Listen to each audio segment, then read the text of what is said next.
I want people to see us as affordable, quality entertainment.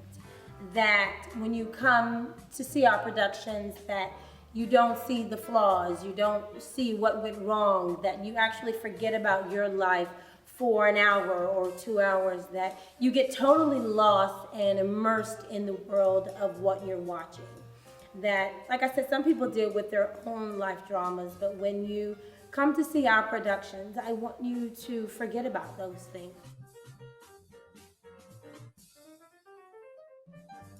In every situation, in every story, the lead or principal character has to overcome something. They have to change something about who they were at the beginning. At the beginning of every story, even in movies, it's exposition. You set up the story, you find out who the person is and how they are right then. After a while, you see that there's this character arc. They've learned something about themselves and it has changed. There's a situation to where they're different. It may not have happened to the person in the audience directly, but they can still learn something from what that character learned. The reason I love movies, the reason I love stories is because I can live through what they've lived through without actually having to make the mistake myself. After you see our productions, I want it to be life-changing. One word, a character could say one word and someone could find direction for their life. People don't know how important those moments are. You don't know. And I want to expose those people to those moments. I mean, I have sat in a movie theater and someone has said something, done something, and it has changed, kind of altered my life. That's tremendous power. That's a lot of power to spark an idea for someone to start a business, to go home, stay married, to not do this, or to go back to school. It can be life-altering. So I want to present stories to people that can literally change their lives.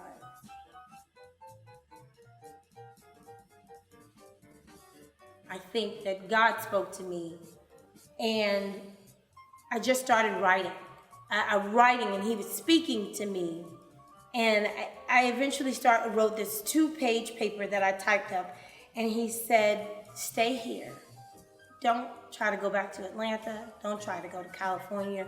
Don't try to go anywhere. He said, stay here, and I will bless you here. Now, that was hard for me because I didn't want to do it. I didn't want to do it. Moving back here to Tallahassee was hard because I had been working as an actress. I had been getting paid.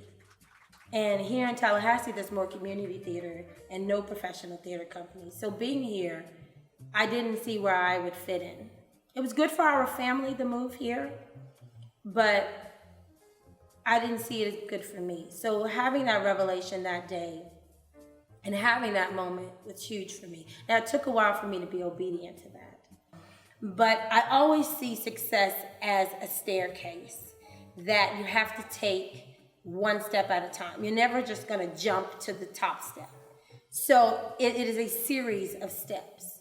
So if I saw it as, if I just make this one step, good, I'm here. But then I can't stay here because either I could fall or I could continue to climb. So then I would make one more step. And Midtown is the result of making those steps. Even though at one point I did fall, I did not want to stay there. I could not stay there. Something inside me has always had hope. Through everything that I've been through, I have never not believed that things could get better. I always had that. And so I refused to kind of give up on life because I've been through too much to give up. And that's not the end of my story. Like I said, everything has a story.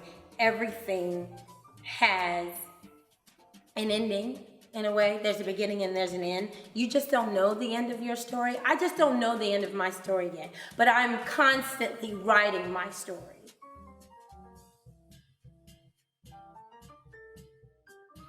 So I always saw myself as this medieval kind of queen. Mm-hmm. And running an empire. So when I saw empire, I said, oh, that's what I want to build. It may not be a music company, but I want to build an empire. Right. And that's one of the reasons why our colors are kind of gold and yellow. And my name is Enrika Sissle, and I believe that there's creativity in all things, and in all things there's creativity.